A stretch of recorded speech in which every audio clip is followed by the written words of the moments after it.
और दोस्तों आज मैं अपने चैनल के माध्यम से आपको लाहली गांव के इतिहास के बारे में बताना चाहूँगा। लाहली रोहतक से 17 किलोमीटर और भिवानी से 33 किलोमीटर दूर है। लाहली में रांगड़ो पंवार राजपूत मुसलमान बने थे। जो पंवार राजपूत ये एक ही परिवार से निकले।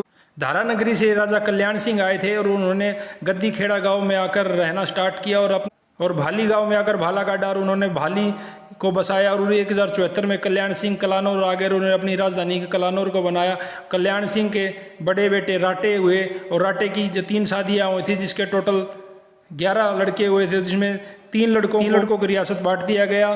पहला बेटा उदय सिंह जिसके 32 गाँव मिले, दूसरे बेटे बणीपाल को 26 गाँव मिले और तीसरे बेटे दामा सिंह को 12 गाँव। उदय सिंह को सावड़, बोंद, लाड़ी, जो दान खाप मिली थी उसमें खरक, केड़ंगा इत्यादि गांव आते हैं। राजा उदय सिंह के परिवार से ही आगे चलकर टोहनपाल सिंह हुए। टोहनपाल सिंह के 2 लड़के हुए। टोहनपाल के बड़े बेटे राजा कीरत सिंह ने बोंद को बसाया और राजा कीरत सिंह के छोटे भाई जगसिंह ने 1260 में सावड़ को बसाया और इनकी माता का नाम संगे दे। जब लाहली गांव के रांगड़ मुसलमान राजपूतों पर भारी आक्रमणकारियों ने आक्रमण किया तो उन्होंने सहायता के लिए बोंद से सहायता मांगी। तो बोंद से पीथा सिंह आए और पीथा सिंह ने उनके साथ आए लोगों ने बहुत बहादुरी से मुसलमान रांगड़ों के साथ लड़ाई में भाग लिया और आक्रांताओं को भगा दिया।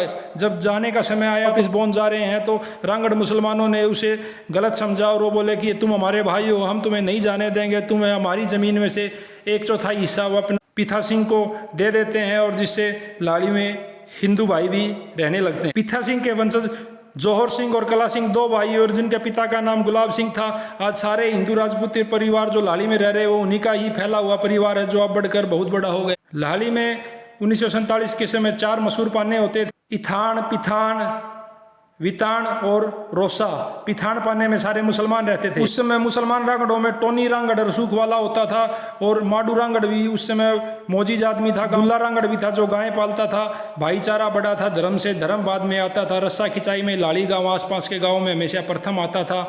मोखरा के जाटों ने जब ये रांगड़ पाकिस्तान में जा रहे थे उसमें रांगड़ों को जिंदा मत जाने दो यह कहकर एक सभा बुलाई और पर रांगड़ों ने उनको बोला कि अगर किसी में हिम्मत है तो आके लड़े, पर किसी में इतनी हिम्मत ना जुटा। लाहली में स्टेडियम के पास नहर के पास एक पुरानी मस्जिद है। उस मस्जिद के बारे में यह कहा जाता है कि हिंदुओं ने मदद की और मुसलमानों के लिए अपना पैसा लगाकर यह मस्जिद बनाई थी। भाईचारा हिंदू मुस्लिम का लाहली गांव में बहुत ही अव्वल दर्जे का रहा। लाहली गांव के रांगड़ गांव छोड़कर जा रहे थे उस समय उन्होंने अपना कीमती सामान तो अपने साथ ले लिया और पशु धन, बैलगाड़ियाँ सब आसपास के हिंदुओं में बांट दिया और बड़े ही प्यार से प्रेम से गए। आपस में किसी के साथ कोई झगड़ा नहीं। उस समय बाद पाकिस्तान से कुछ गांवों में आए घूमने के लिए, तो वो रांगड़ इतने ईमानदार थे कि उन्होंने जिनसे पैसे उस समय लिए हुए थे और देने की कंडीशन में नहीं थे, बाद में वापस आकर अपने गांव वालों में पैसा देने के लिए आए। तो गांव वालों ने इतना आपस में भाईचारा था कि उनसे बोले आप दूसरे देश चले गए, हम आपसे पैसा नहीं ले सकते हैं। पैसा तो नहीं लिया, पर उनकी ईमानदारी देखो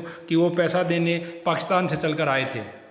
आज़ादी से पहले जब इलेक्शन हुए थे तो महारानी विक्टोरिया उस समय बाबा जौहर सिंह से मिलने आई थी। जो जौहर सिंह थे बाबा वहाँ के बहुत महान व्यक्ति थे। वोटिंग की प्रक्रिया उस समय चल रही थी। रसूखदार आदमियों को वोट करने का अधिकार होता था, जिसमें लाहली के जौहर सिंह को वोट का अधिकार था और सावड़ के जगमाल सिंह को वोट का अधिकार था। यह डिस्ट्रिक्ट में 2, 4, 5 आदमियों को अधिकार होता था और इसीलिए महारानी विक्टोरिया इस गांव में आई और इस गांव में एक मशहूर पुरानी बैठक है, उसमें महारानी विक्टोरिया बैठी और उसके साथ उसके पति भी आए। बैठक में पंखा खींचता था हवा चलाने के लिए, जिसको एक उचित राशि दी जाती थी। महारानी इस गांव में जब घूमने आई तो वह महिलाओं से मिली। स्टेडियम भी है जिसमें सचिन ने आखिरी रणजी ट्रॉफी का अपना मैच खेला था। वीडियो अच्छा लगे तो लाइक और सब्सक्राइब करें। Thank you.